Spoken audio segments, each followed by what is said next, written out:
Was essentially ended last month after Hobbs fired the retired judge she hired to conduct a study, and she wasn't backing down from that decision this morning.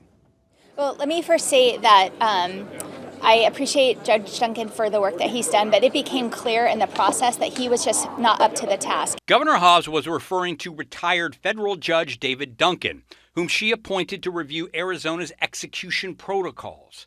She cited some of his recommendations as the reason she got rid of him. Just one example of that was he started saying that we should execute people by firing squad, and that is clearly unconstitutional, not the job he was hired to do. Arizona's use of lethal injection has been the source of controversy since 2014, when it took 2 hours to kill Joseph Wood, a convicted murderer, in what's been called a botched execution. Judge Duncan had been looking at the cocktail of drugs the Department of Corrections uses to carry out its death sentences. Duncan called the lethal injection unreliable and less humane than a firing squad, which he called a very quick death.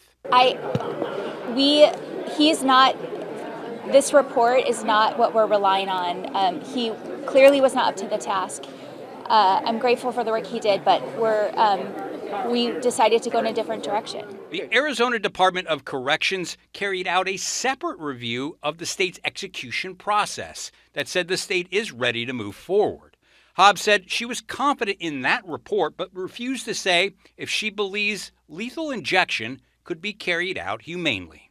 Hobbs said she would not attend an execution in person, unlike Attorney General Chris Mays, who said she would.